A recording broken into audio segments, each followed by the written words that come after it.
Recording in progress. Good evening and welcome to the special Ways and Means Committee meeting on October 28th, 2025. A roll call, please. Alderwoman Gold. Traveling, she's online, so I don't know if she'll be able to show her face through the meeting, but she did say she would listen in. Okay. Oh, here she. I can, sorry to interrupt. I can talk. I won't be able to do video. I'm sorry. Alderman Gould, Here. Alderman Erger, Here. and Alderwoman Tice. Here. That brings us to the approval or amendment of the agenda. Does anyone have any changes or to the agenda? Seeing none, it will be so approved. That takes us to the next part of the agenda, citizen comment. Is there anyone, I don't see anyone in the gallery, but is there anyone online who would like to address the committee? We don't have anyone online. Okay, great. Then next is the report of committee chair and alderwoman. I have no report. Alderwoman Goad. No report. Alderman Gould. No report. Alderman Erger. No report. Okay, that brings us to item 5, the city administrator report. In the packet, there is an outline of the budget discussion, so I'll just quickly say as a reminder, at the next regular meeting on the 6th, we'll talk about police and fire, and then hopefully have a recommendation to go to the full Board of Aldermen, and then it will proceed from there at the full board. Any other comments, Eric, from you about the budget? Okay. Not this time. Okay. Then next is the Citizen Budget Forum. So we've done this at all the budget meetings this year. It's a little bit of a change for us, but if there's anyone who has a thought about what should be in the budget or what we should do as a city, now is a good opportunity to make some comments. Unless someone's joined online, then okay. So that moves us on to item 6, department reports. And Michelle, the financial statements. Hi, good evening. In your package, you'll find the September financial statements, revenues, and expenditures. I did update the revenue statement to sort of to include the calculation as if the adjustments were in there, so you can see that we're holding at a plus 5% in sales tax. All of the other categories seem to be holding well. I don't have anything that's super alarming unless you have any questions on revenues at the moment. Expenditure-wise, I don't think there's anything that we didn't kind of expect. Legal fees are running high. We sort of knew that, and we'll make that adjustment accordingly. And then some of the other ones that were running high were due to the previous storms from this year. But other than that, once again, nothing alarming on the expenditures either, as opposed to the things we haven't already talked about. Any questions on expenditures? Have any? Great, perfect. Thank you. Thank you. That takes us on to item 7, the consent agenda. The minutes from the October 2nd meeting are here for your approval. Is there a motion to approve them? So moved. Second. All in favor? Aye. Aye. No, sounds like the ayes have it, and the minutes are approved. And then moving on to old business, the vehicle replacement policy. Dan?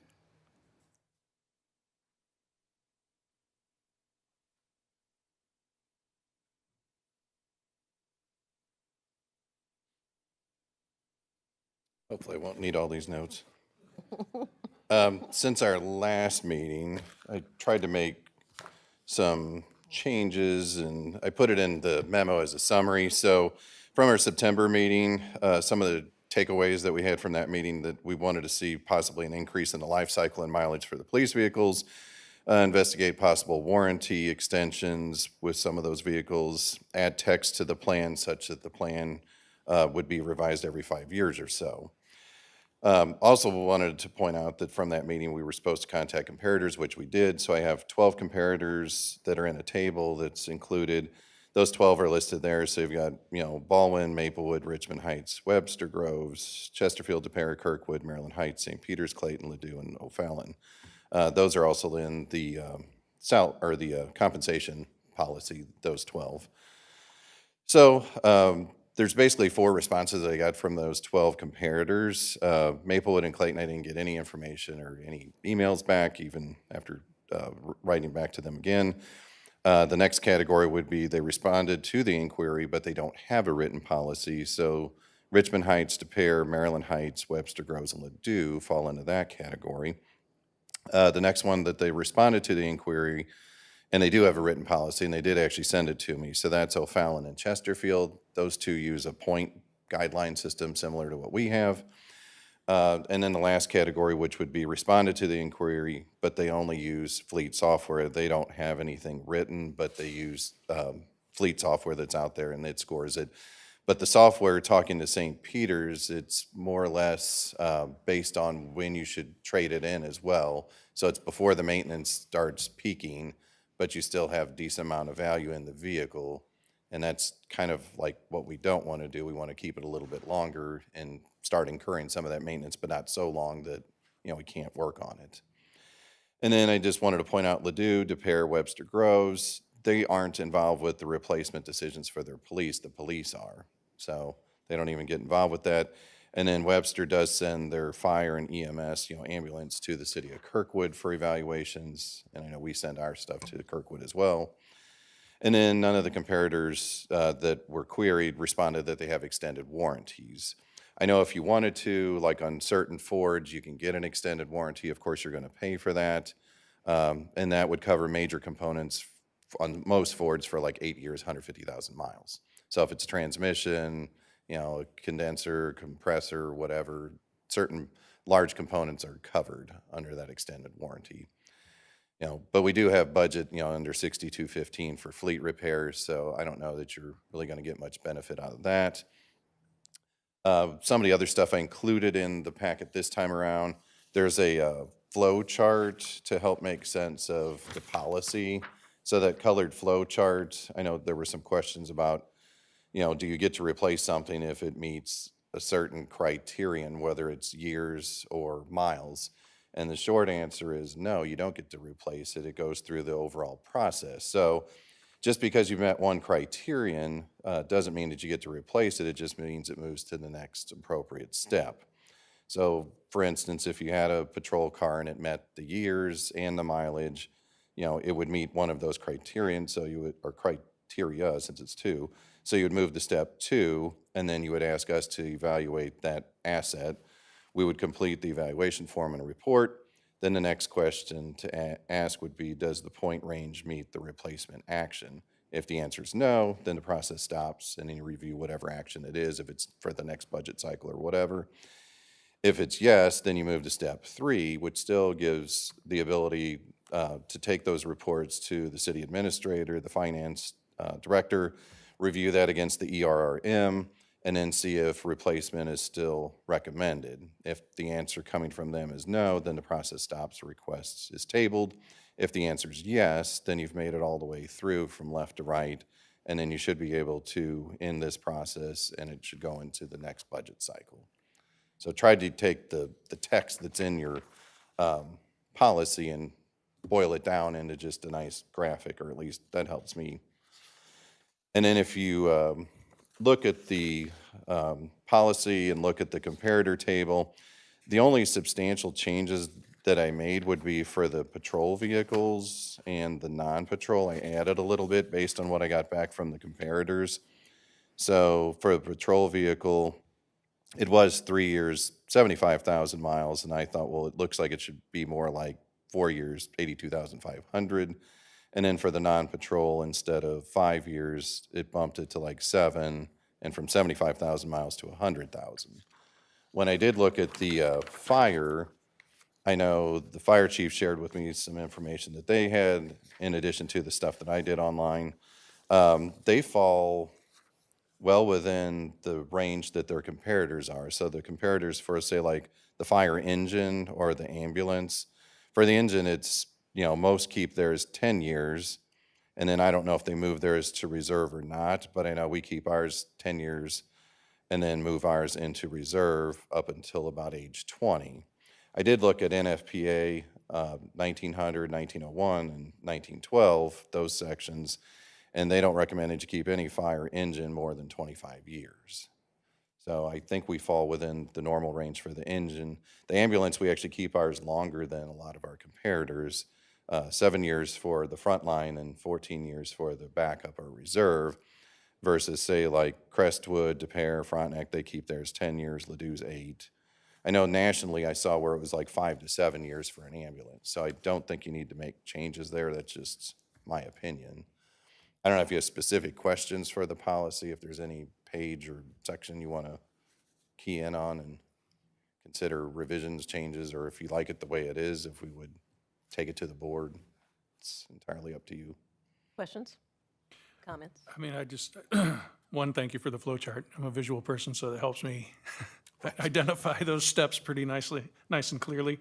I mean, I appreciate all of the diligence that's gone into this report. I mean, I think it's reasonable to take it up for the police vehicles based on the comparator summaries.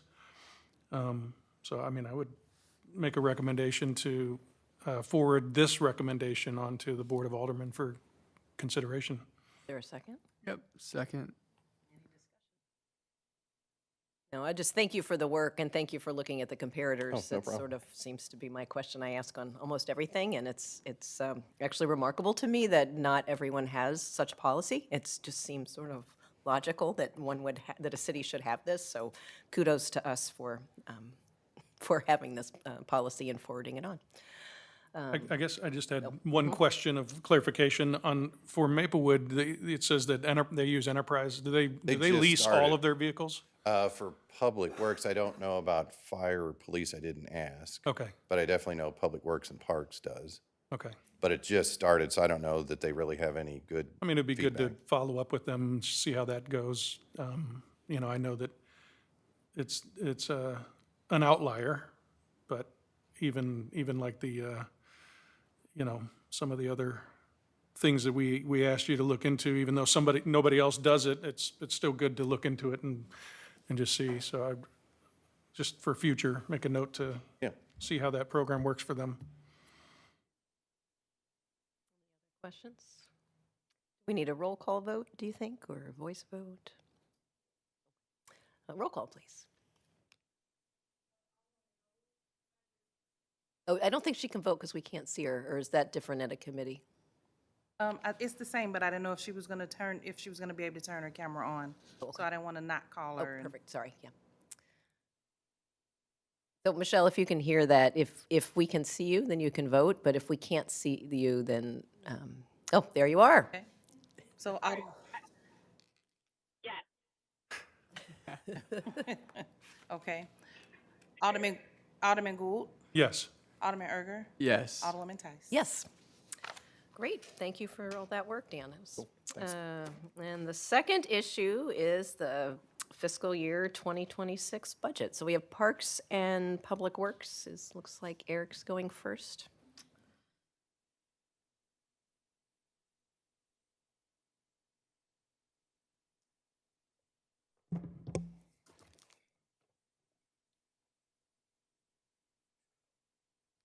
As I'm getting this ready, I did take a little bit of offense to issue in talking about our presentations. I mean, not that bad, are we? Here we go. Does. All right, we'll see how long this works.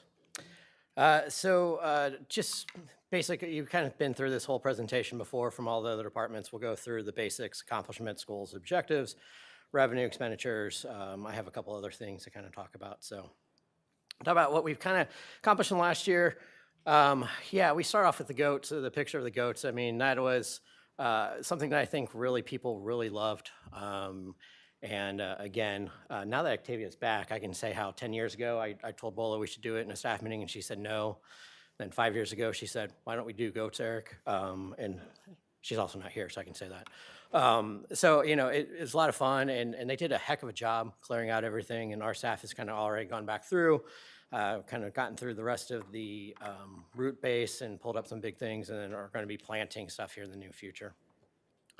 Brentwood Park is shown to be a regional destination. We saw almost 300,000 visitors last year, and I'll talk more about that here in a second.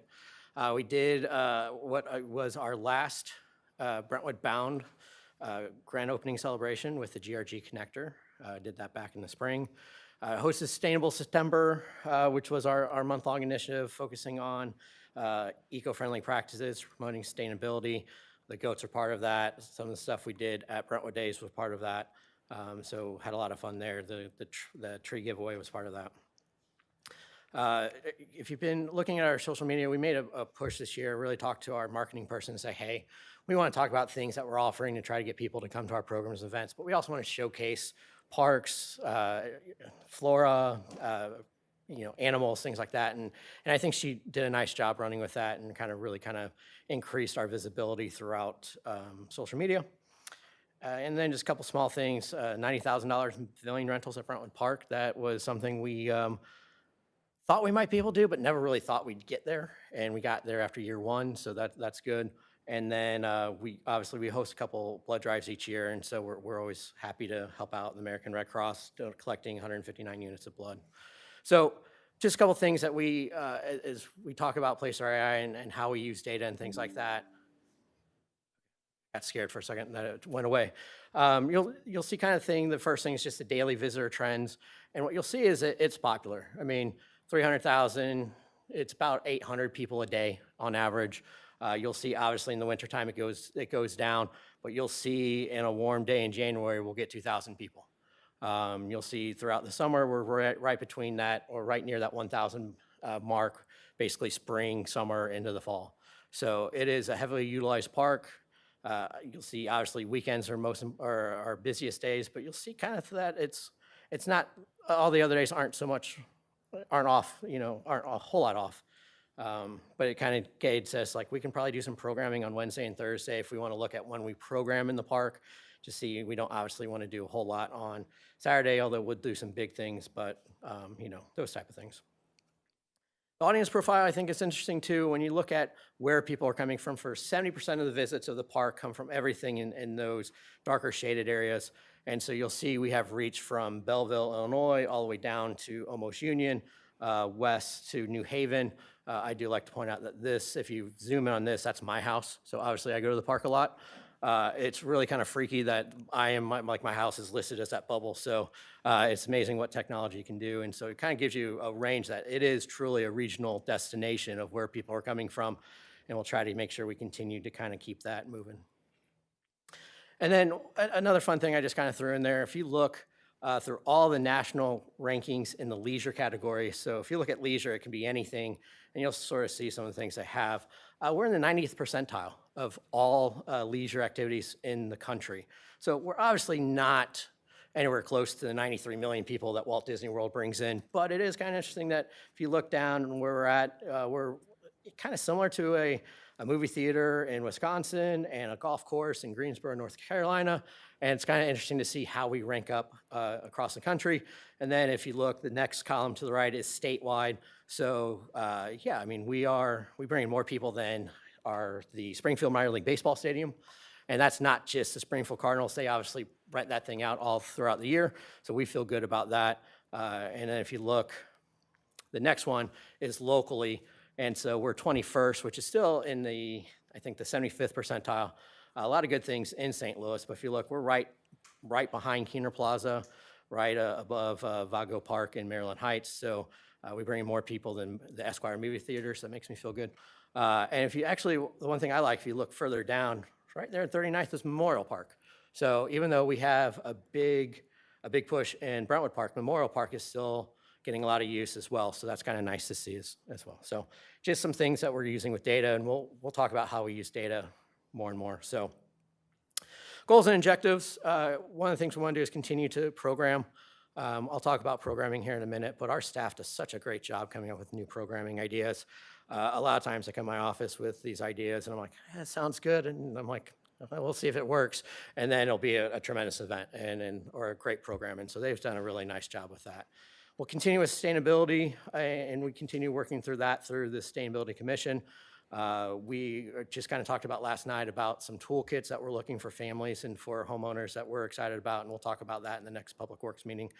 And then one of the big things that you'll hear me talk about specifically today, is our overall budget and how it's getting tight. And we know it was going to be tight for a few years. And so we need to work on ways to build alternate funding than just sales tax and just fees and charges. So really to kind of support our programs, support our capital projects, and then even maybe help out with that Brentwood Park Liquidity Fund. So that's going to be a priority of mine specifically this year, to continue to look for grants, continue to look for partners, and try to kind of building in some of that alternate funding to help out our budget as well. And then finally, it's kind of just working with our social media presence and making sure the community is informed and engaged, not just what we do, but trying to get them more involved through our social media. I think we've done a nice job, and hopefully we'll continue to do so. So some basic revenue highlights for the budget, and not to make you guys go through every line by line, so hopefully this is a nice base breakdown, is we saw a 7% increase in revenue over last year's adopted budget. Big thing of that, there's two main reasons for that, is we did increase fees and charges in a lot of our areas, our pavilions, our ice rink, our meeting rooms, and a lot of that is to make sure we keep up with expenditure costs that are continue to rise. And so that's kind of one of the things we did. And then the second thing is we were closed for 6 weeks this year for ice rink, and having that back into a full year of operation obviously helps when you go year for year. And you look at the ice rink, we break the $1 million mark in revenue. And that'll be the first time that the rink is estimated to bring in that much money. Knock on wood that we'll hit that. We feel pretty confident with those numbers. We're always a little bit conservative. We've been a little bit more realistic lately, but we really think that $1 million for ice rink is achievable.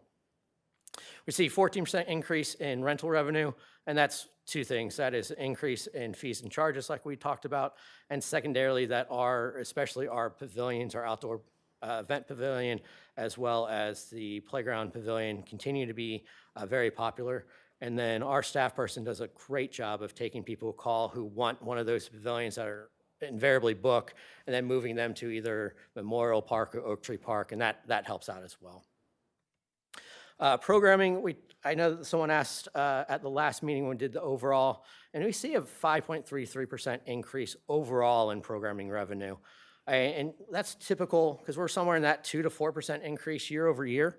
And some of that is that increase in sports. Our sports supervisor is really trying to bring in some new things like volleyball tournaments, pickleball tournaments. He ran a couple this year successfully, and so he's excited to kind of move forward with that.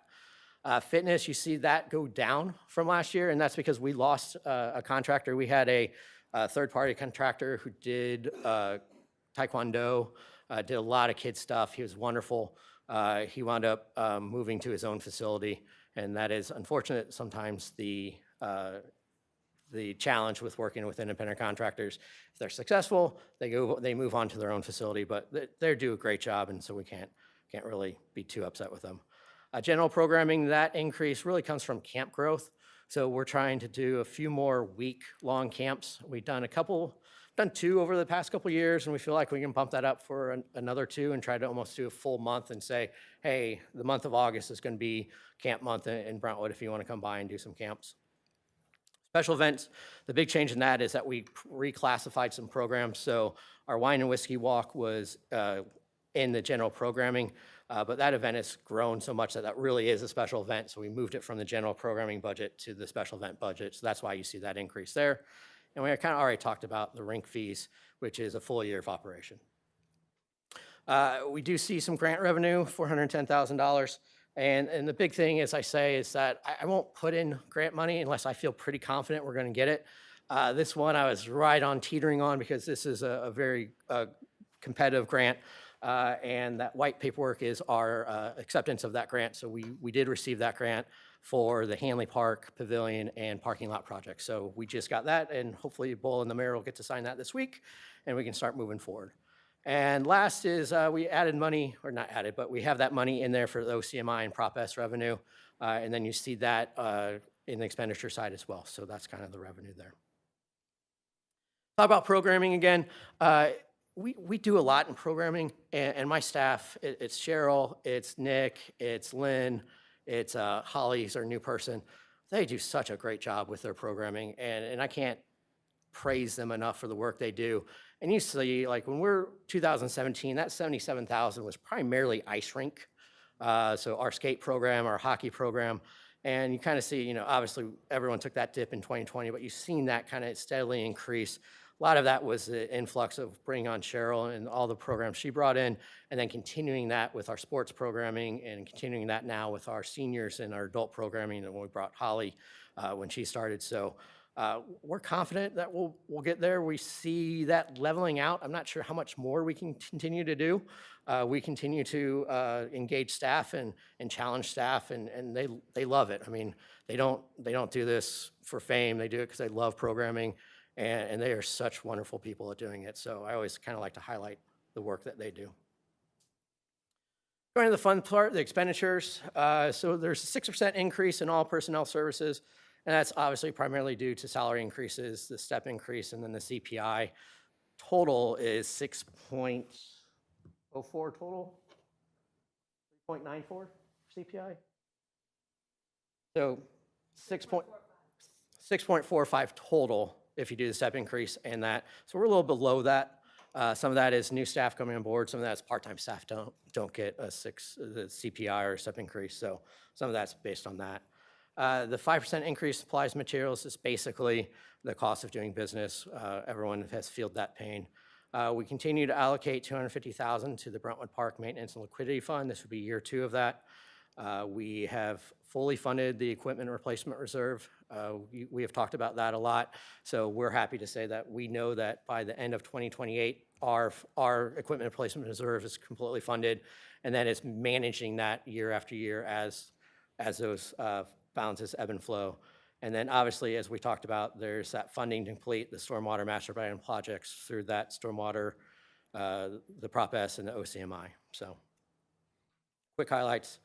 And as we get to capital, capital's the one sort of kind of questionable area in our budget. So we've talked about this a long time throughout the whole budget and through departments, is that our budgets are going to be tight over the next few years because we're still paying off Brentwood Bound, and we still have other debt service obligations. And so if you look at Fund 50, you'll see our capital expenditure line decrease as you see what we're doing. We're meeting that Brentwood Bound obligation, the funding for the equipment replacement reserve. That's kind of the new entry into this year that kind of added more funding that took away from just capital funding. And then we prioritize money for the Brentwood Park Maintenance Liquidity Fund. And I feel like that's so critically important to do, that make sure that we have that in place 5-10 years from now when we have to start capital projects. So it's almost like an ERR just for Brentwood Park is the way I kind of look at it. And so that really takes us down. Next year we have a healthy increase, and that's because we had grants. We had that grant that allowed us to spend more money. And so in 27 and 28, we are down to about 90,000. Can't do a whole lot with 90,000. So what we're going to do is kind of place them in reserve for future master plan projects. And that's why the goal of finding alternate funding becomes even more critical. I don't feel confident that have any of that funding yet, which is why we don't see those numbers increase. My hope is by next year, we can increase some of that through additional grants, additional alternate funding opportunities that will allow that to increase a little bit more and be able to kind of continue with the master plan. So that's kind of what that last bullet point is. So for capital, the one thing that we'll do every year is we'll always follow the ERR. So even though that we don't have much money, that 90,000 is in addition to the money we're paying out for the equipment that has to be replaced. And so for next year, that is a mower, the Magic Bus, and then Truck 64 replacement. Our capital includes all of our IT devices and contractual expenditures and projects. So that's where our IT expenditures are. It's not in Fund 40. We continue with the Brentwood Wetland Arboretum Project Phase 1, and that's maintenance of that area that was built into the contract. So we have that. The big project is the Hanley Park Comfort Station and Parking Lot Expansion, which is great that we had that in place, that we received the grant for that so we can do that project. And we do include the money for the Public Works and Park Maintenance Facility Design. So we do include all that this year and able to kind of get that all in. That's my presentation, and happy to answer any questions.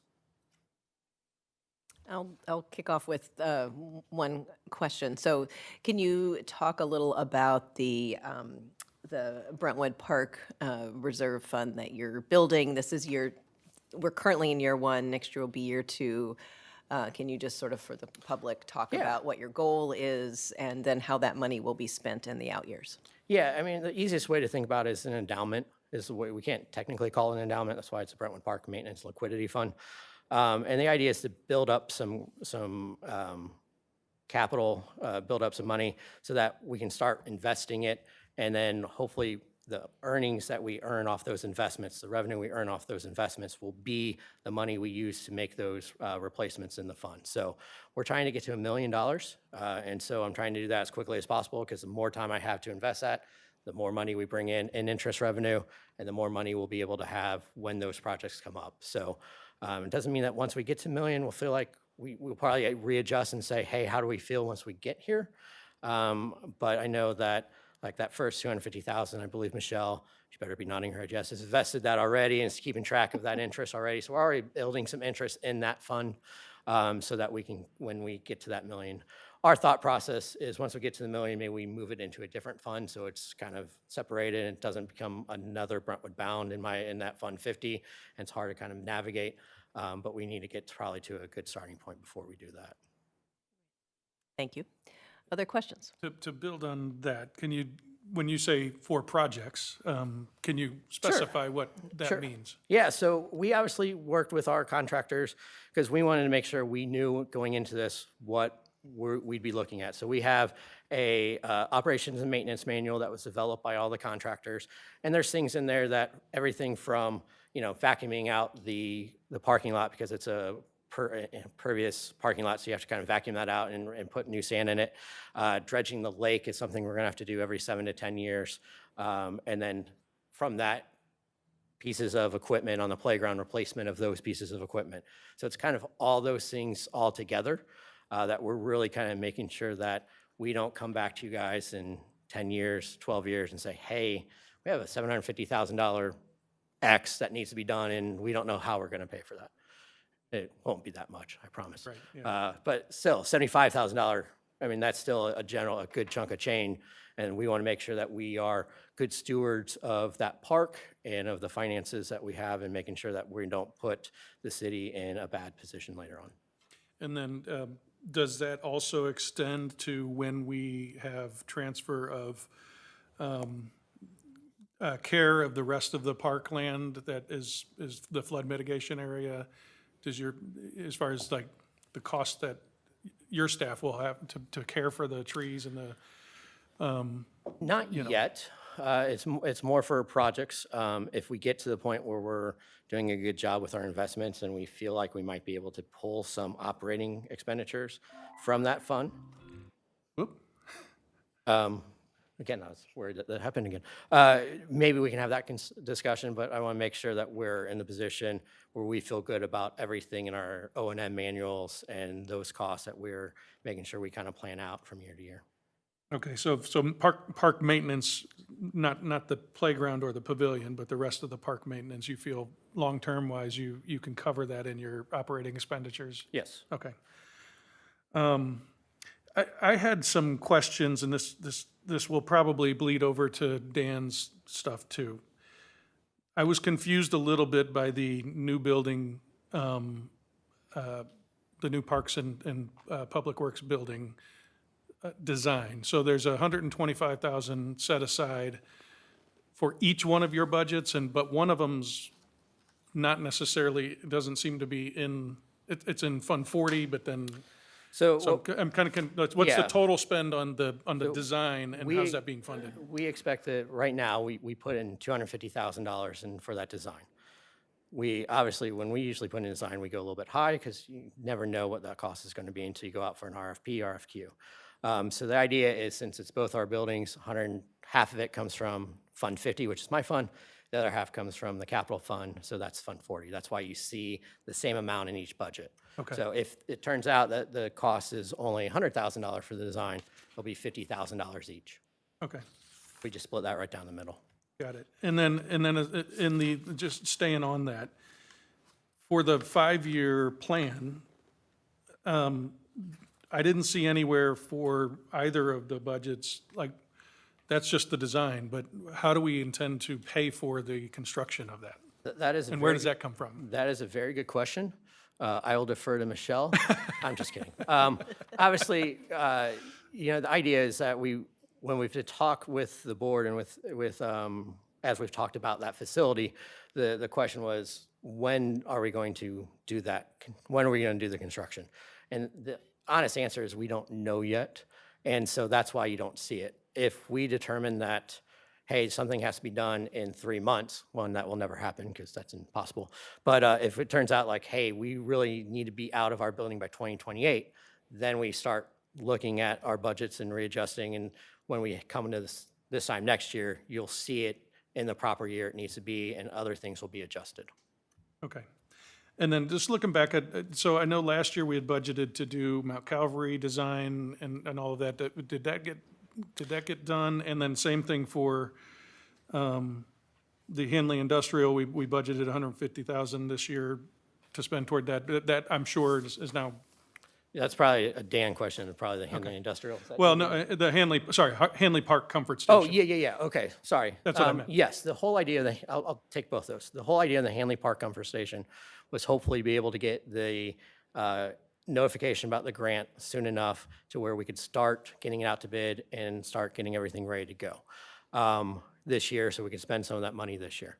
It appears we just got the notification. That came a little bit later than we thought, and because it'd been more than 12 months since we did the design, we have to re-permit with MSD.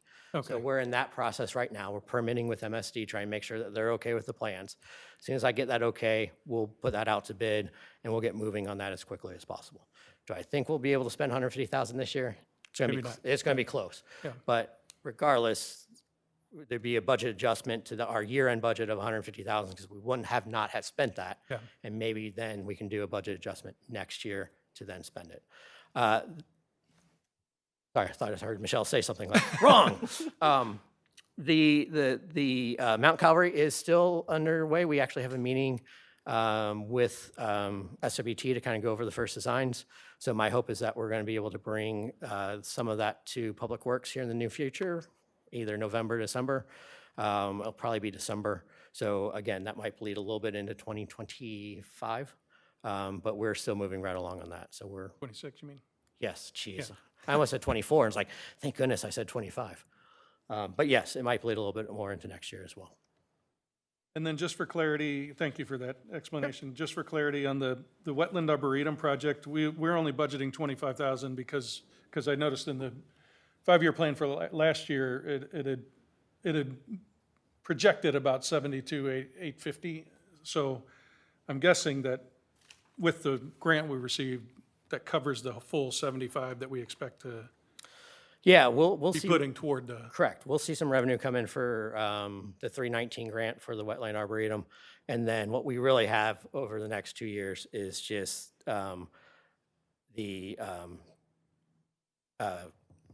maintenance, and it's not maintenance, it's care. I forget the proper word for it, I apologize. But rid of invasives and stuff. yeah, so we have them on for 2 more years to help go through making sure everything comes in okay. And the biggest thing in that area is invasive. So it was heavily fortified with invasives. And then anytime we get rain or a flood event in there, invasives wind up in there. So until we get the natural plantings to come in to basically choke out all the invasives, we're going to have to make sure we're pretty diligent about that. And that's why we wanted to make sure we worked with that contractor for the next 2 years. Okay. Sorry to take up all Oh, the, no, please, no. Other questions? Great. I see one alderman in the gallery. Any questions from Michelle's still Alderman on the phone, Lockmuller? No? And then Michelle, if you're, I know you're mainly here to listen, but if you have questions for Eric, we'd love to hear them.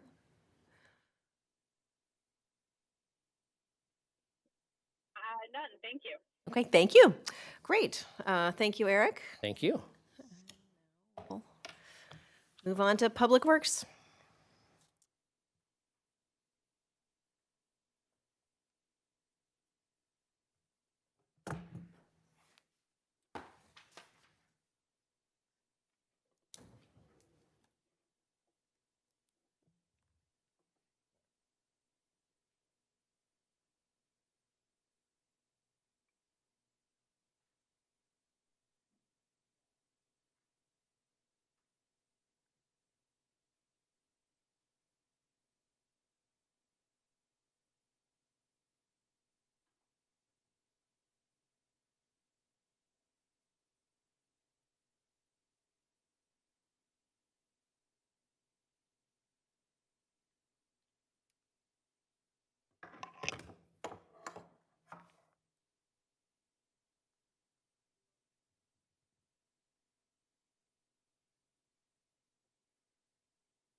I'd find the right adapter here eventually. Like Eric's presentation, there's the 6 basic things that we have gone through in the past. So accomplishments, streets, capital improvements, sanitation, sewer lateral, and then questions. So as far as our accomplishments in public works, we completed the pilot program. That was for the sidewalk cutting. That's that picture on the left. And that was on both sides of Eulalie from Brentwood Boulevard to Rosalie. I like that. I'll probably do that next year if we have budget. We completed the roof and the gutter replacements here at City Hall on the entire roof. We completed the installation of a second cart tipper for the sanitation truck. The new plow blade and salt spreader that was on that FEMA purchased dump truck, that's what you see over on the right. And then we completed some slabs in Hanley Industrial near Strassner. And then the last bullet, we leased a portion of the warehouse and office at 288 Hanley Industrial, which we'll eventually move over to. Other accomplishments, we purchased a pavement roller with FEMA funds. I know that came about earlier this year. We're still coordinating the pilot program for the enhanced crosswalk that's over on McKnight, just south of Sonora. That's the other picture on the page. And it looks like probably 33 sewer laterals this year. I know I counted them this morning. It's like 29. We still have November, December, and there's one pending in October. So I think we'll hit 33, 35 for the year. We completed a few traffic calming requests, one of which resulted in a speed cushion installation on High School near Powell. We did receive the final reimbursement and did the closeout for Russell SDP, so that was tied to Brentwood bound as well. We assisted Parks with storm damage cleanup. That was back in May, along with some other cities, so that was pretty significant. We usually don't have anything of that severity. Some other items here in 2025 that are still in progress. Working towards completion of the RFQ for the traffic engineering services, revisions to the fleet replacement policy we just talked about, which I'll take to the board. Repairs on the Rose Avenue Bridge. We've got MoDOT taking a look at that next week to see if there's additional repairs we need to do.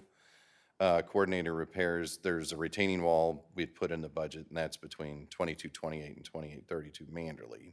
Trying to get an agreement on that. And then there's the bid package 1 for the stormwater improvements. MSD approved their piece, and we're trying to get this bid out. And those are the 5 projects that are listed in bid package 1. Used to have 6 projects. The one that's been excluded is 2217 Park Ridge, but it's rolled into MSD's CSO Mary project, so it will be done shortly. For 2026, we didn't put any projects in there for design. However, I got notification from MSD, there's a grant that we can apply for. Brentwood could qualify for up to $100,000. That grant becomes available after January 12th of 2026. So I'll figure out what we can submit for that. Ideally, I'd like to submit for design package costs for what we could possibly construct in 2027.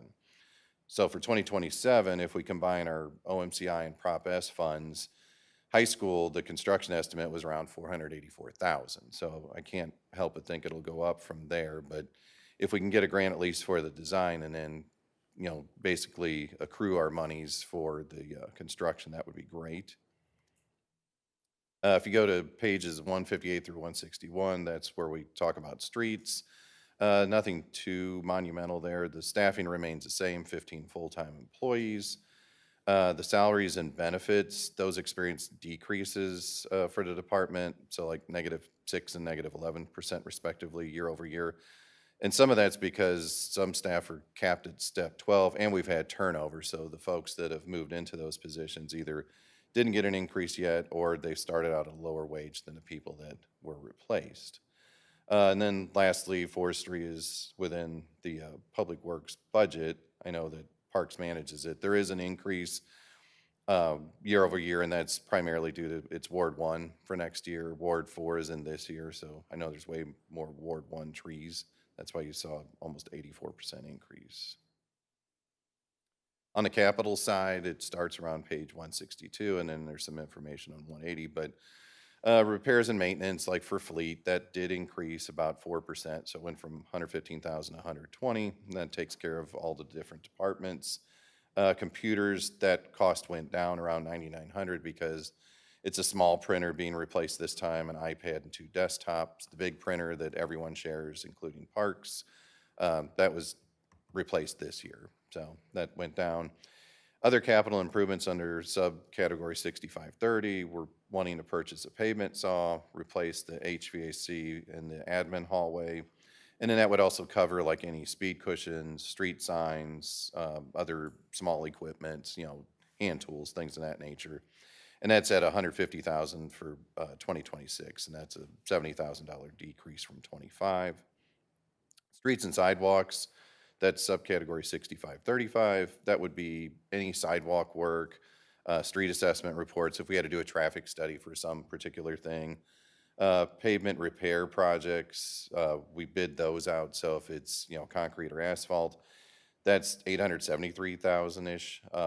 So some of the street projects that are included in next year would be Collier at Pendleton intersection. There's another small section on Collier just north of Russell. Eager Road from basically the county-city dividing line there, just west of Brentwood Boulevard, all the way over to Bobolink in Brentwood Forest. And then Eulalie Avenue from Mary Kay Court to Rosalie. And then a section that's concrete, that would be a portion on Strassner and Hanley Industrial. And in some of our other capital, we've got some labor costs under building maintenance, and that's for the police department, their renovation of their locker room. I know they're paying for the materials out of asset forfeiture. Just wanted to make you aware that there's a split there. We do have 4 vehicles that meet the ERR and the fleet policy evaluations. That totals $331,000. So of that total, I broke down the 4 vehicles. The most significant is truck 56. That's that big truck that you see up in the upper right corner. So it's a 2008 GMC. It's a little over a 2-ton truck, and that's fully outfitted. So that's a new plow blade, spreader, all the lights, everything all in's $170,000. The other ones, they're about normal, 40, 50, 60,000. One of them has the Tommy Gate, that's truck 54. So combined, it's closer to 50. Public Works also included, which we just discussed, 50% of the design costs for the proposed building. That's being straddled with the Parks Department. Ours is $125,000 as well. And then for sanitation, there's some, their staffing levels are the same. It's 4 full-time. There's modest increases year over year associated with salaries for full-time. It's about 4% or a little over $13,000 increase. Overtime, no change, so we're at 0. And then the benefits that, it only increased by 0.3%, so that's pretty insignificant as well. Solid waste disposal, we left the same at $240,000, so that gets rid of your yard waste, refuse, and it processes recyclables. And then the sanitation capital, it only increased by $500. So that would be for recycle carts, dumpsters, and specialty receptacles at city facilities. On the sewer lateral side, on page 177, miscellaneous contractual expenses, those are the same, $126,000. The current reimbursement claim limit stayed the same, $3,500 per property per calendar year. Just wanted to point out, we pointed this out before, but the debt to the program was repaid in fiscal year 2023. So right now, I looked at it earlier today, the expenses were like $44,000 below for our overall, the 126, we're still below it. Even if you had 4, 5, 6 more claims, you're still gonna be below that, which is good. So that'll just build the reserve up a little more. The capital equipment, that stayed the same, $1,000. Streets and sidewalks, if we had to repair, someone's sidewalk slab associated with the sewer lateral, that's $1,000 for the material. And just wanted to point out the revenues remain flat since the cost, or not the cost, but the assessment is $50 per property. That has not changed and can't change unless the statute changes. And then usually we do around 35 sewer laterals per calendar year. And then, there's a graphic that shows different sewer lateral defects, whether it's a belly or roots or, separation, things of that nature. And that's pretty much it. It kind of went through it fast. I don't know if you have any specific questions on any pages. I've got a copy of my budget book as well. So I'll start. I have a comment and a question. So first of all, the prospect of an OMCI grant next year, and that we could actually potentially tackle some of those larger, or one of those larger projects in our stormwater plan is sort of remarkable. I never thought we'd get to any of those. So certainly It's in our something brand lifetime. new. So Yeah. I know there's a lot. It's a grant, and there's a lot to that, but that's pretty exciting. And then on this, the streets, I'm looking at page 185, line, Fund 40, 401, 6535. So this year, there's a good amount in that budget, but then in the out years, there is less money. So can you talk about your comfort level of these out year numbers of this year? I guess the total for streets and sidewalks is 873, and then next year, we're at like 370, 320 going forward. So are you comfortable with those dollars in future years for our streets? Yeah, I looked at the spreadsheets that I have. I know we can do most of the street projects that are in there from, 27, 28, 29, and 30, because I projected out 5 years. The things that I would probably hold off on, I would do the definite repairs. So like, for example, in 2027, I've got Area A4, which doesn't mean a whole lot, but it's actually 603 Hanley Industrial to 645 Hanley Industrial. It's near Hanley Park. So several of those slabs need to be replaced next to the park. And that's at like 291,000. So I still would have money left over to do other street projects, but it probably won't be to the extent of the sealants. Some of those have aged out. Other streets I marked off because MSD with CSO Mary, there's so many streets that they're gonna, not destroy, but they're going to impact. Yes. So I know some of it they'll be replacing with new concrete slabs. So I know like Covington, Radley, Kentland, those streets. You already had Luth come through there with Missouri American. Now you're going to have MSD, and it's over a 3.5-year timeline. But I know that their impact over by the school would be high school, Stratford, like all of Stratford's going to be disturbed. So why would you even seal it? I just mark it off. And then high school, same thing. St. Clair, for the most part, is impacted. Chunks of Pine, Park Ridge, Yeah, Haddon. Litzinger. Because Litzinger, I'd like to, possibly do a sealant or a mill and overlay in areas, but I'm like, well, I would just hold off and see what they do over the next few years. Same thing with Missouri American Inspire. They're supposed to send us a list of streets that have facilities that are going to be upgraded. It seems like a lot of times they just decide at the last minute and it doesn't catch up to our budget. I know I went to a APWA roundtable, and there's beta testing right now that's between Spire and certain cities. If it works out well, it'll let us look at their maps and then what their 5-year is. And then we'd be able to conversely like draw a polygon around our street that's going to be milled and overlaid or something, so that there's coordination between the agencies. So that looks promising for not next year, but probably 27. That's all I had. Other questions from the committee?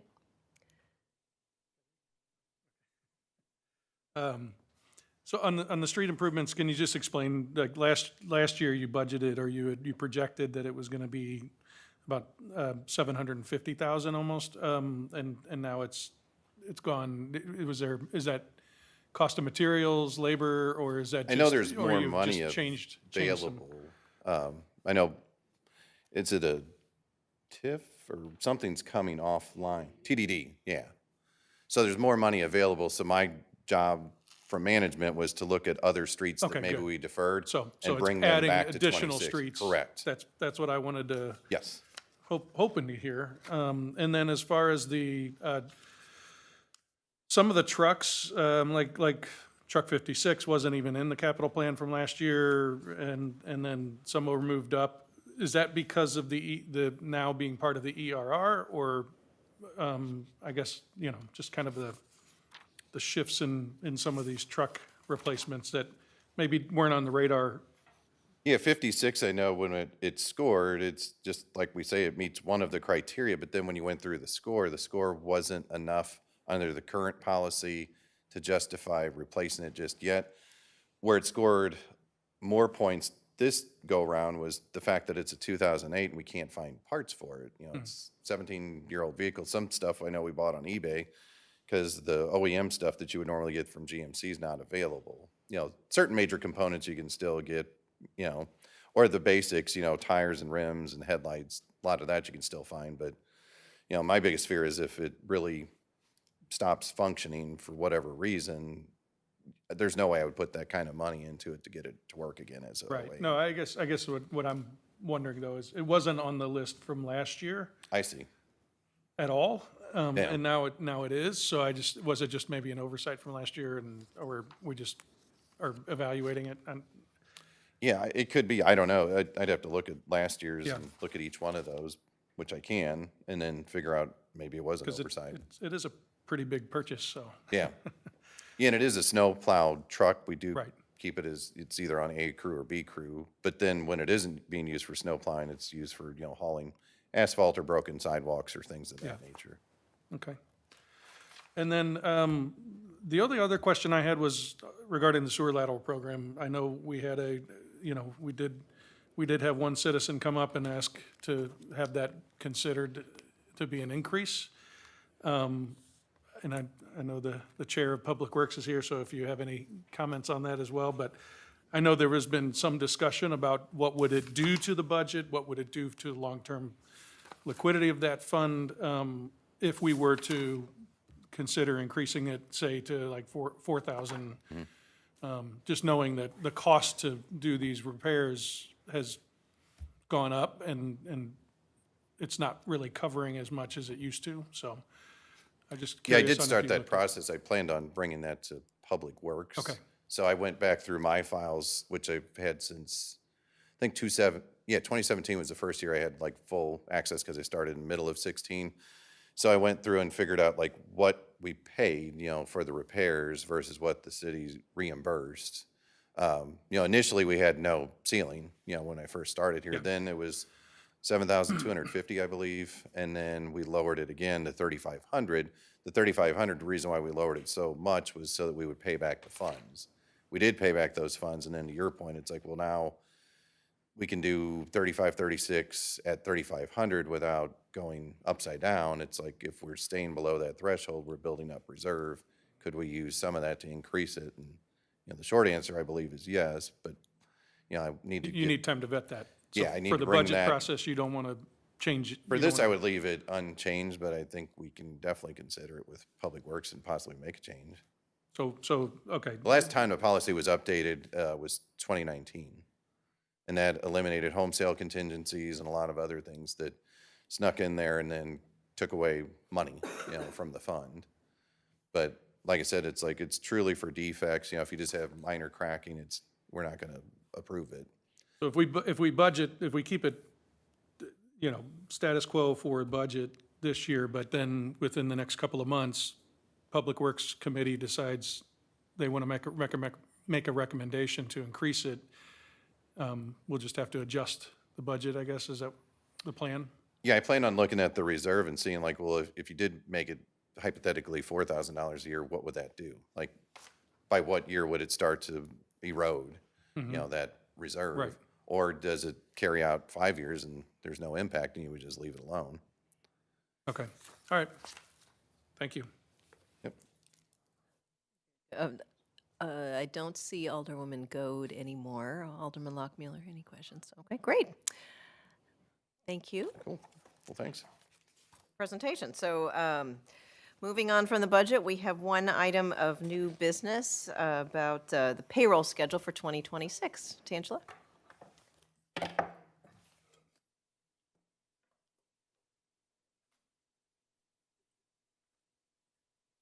Good afternoon. Hopefully you've had a chance to review the memo. It is very straightforward. It's informational only. And if there's any questions, I am happy to answer those regarding the 27 pay cycles present for 2026.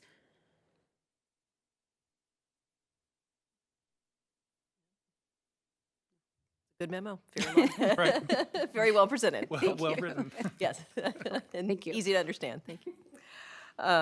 So that takes us to our next item of business, which is citizen comment. So this is a chance for anyone Any citizen to speak to the committee? Has anyone joined online? I don't have anyone online, no. Great. Well, with that, there being no further business, this meeting is adjourned.